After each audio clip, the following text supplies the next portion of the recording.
What's up, guys? Chances are if you clicked on this video, you're either interested in a Tuff Shed or you've already purchased one and you're waiting on it to be installed and you're just curious what the process looks like and what you can expect.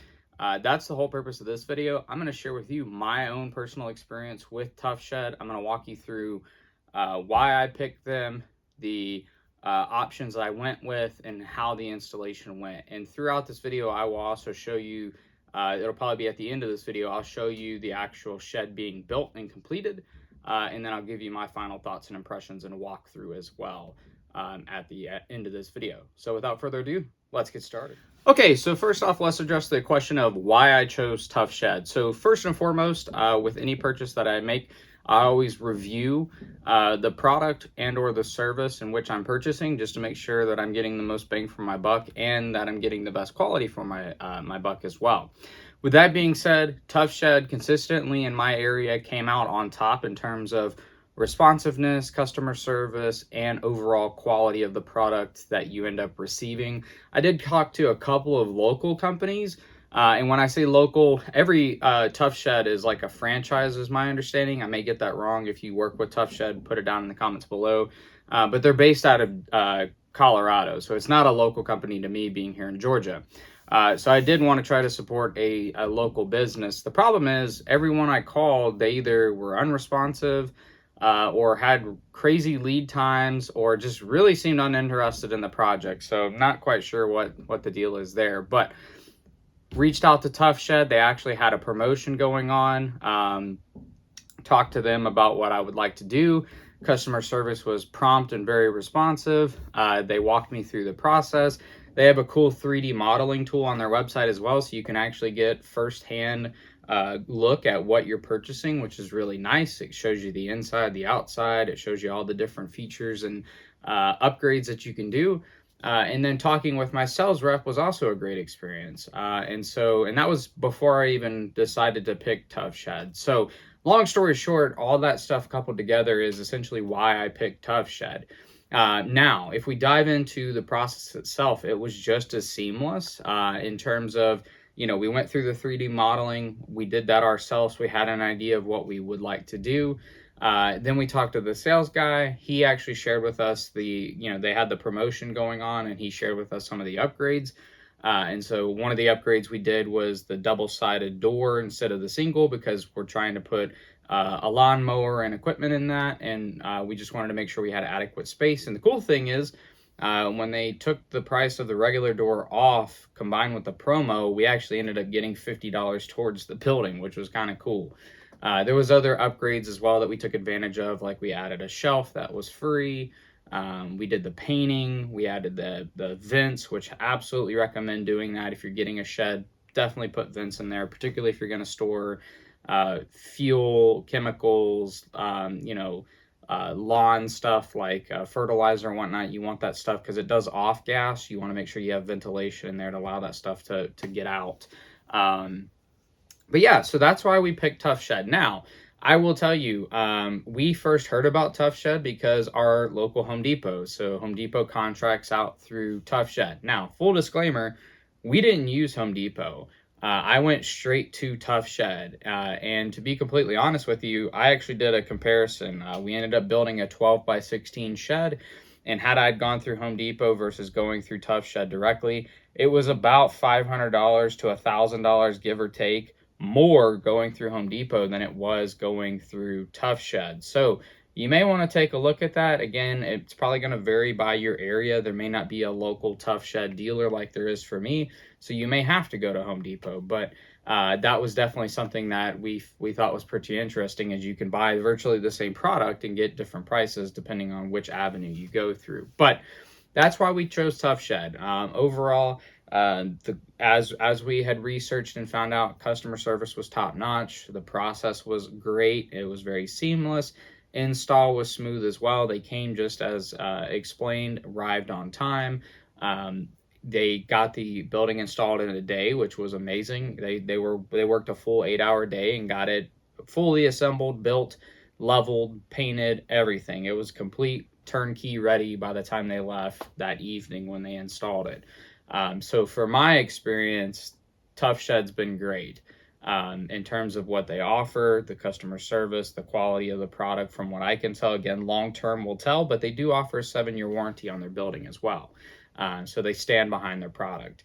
A couple of things I will tell you that is interesting. When you do your final walkthrough, be thorough. If you miss something, always call them immediately after, whether it's the next day or the following week, and tell them, and they will come and fix it. I will tell you, during our final walkthrough, we found some things with the paint, and our guys actually fixed it on the spot. They got it, and it looked amazing.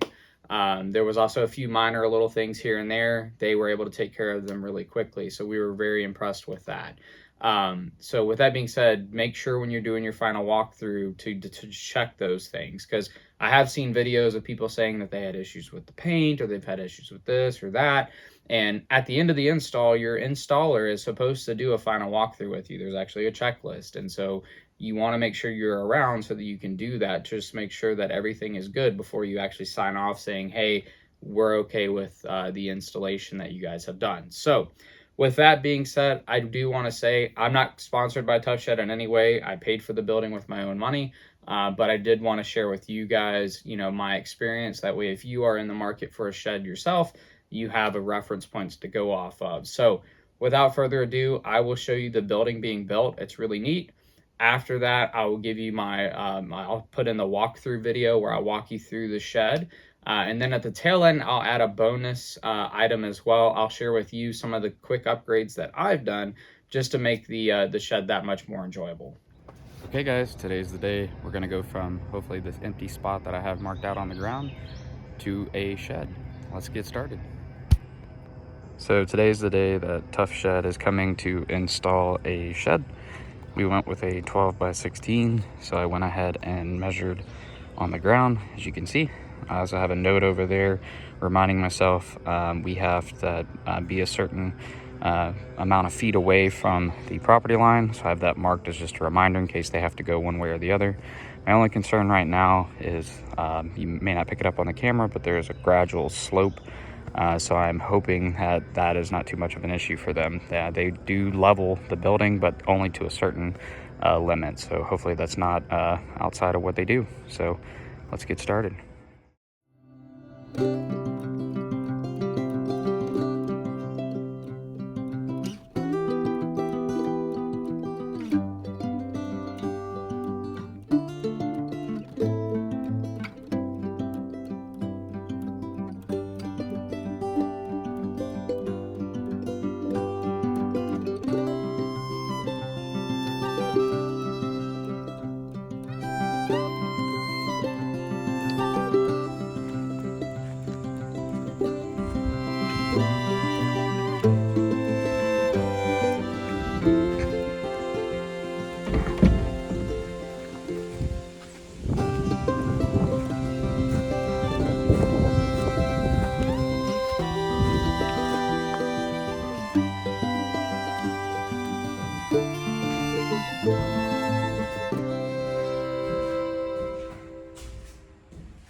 What's up, guys? Hopefully that time lapse shows you the building is complete. We went with a 12 by 16 Tuff Shed.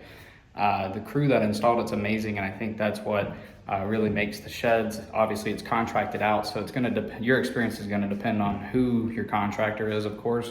But we got lucky. The contractor that did our install, he did a phenomenal job. But I will walk you guys through the process and give you guys my thoughts on how this install went. What's up, everyone? It's the day after the shed was installed. We threw a bunch of stuff in here, quite literally just got it out of the garage just to kind of get an idea of what I'm working with here.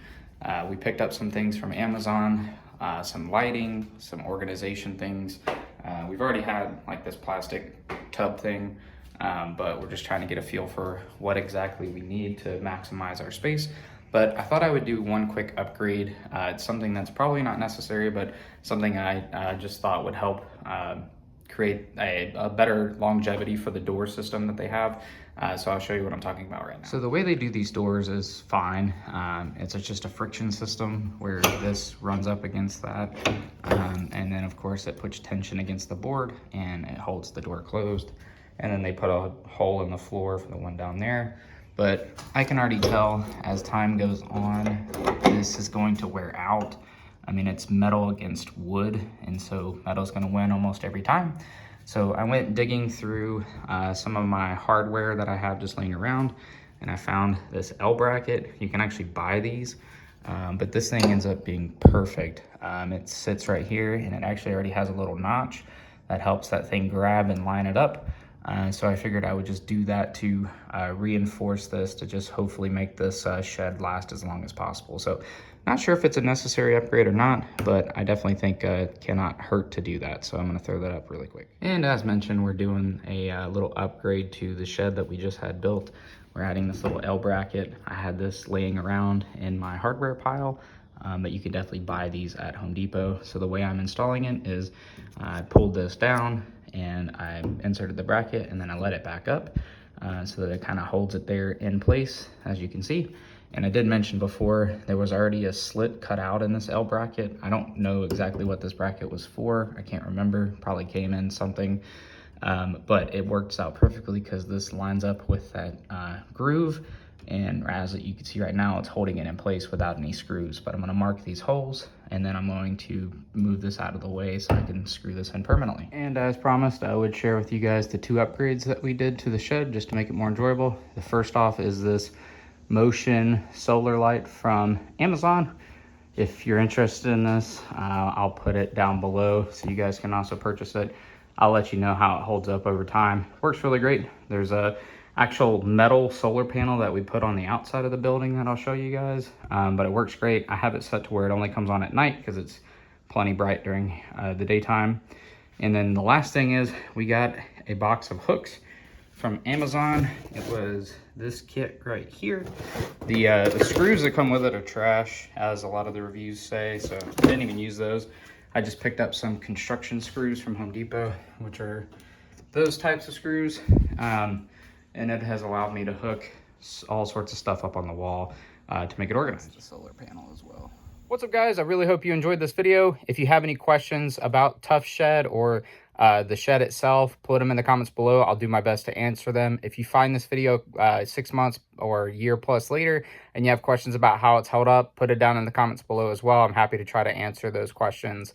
I do plan to make a longer term video based off of how well this shed has held up. With that being said, really appreciate you guys for watching, and we'll see you guys in that next video.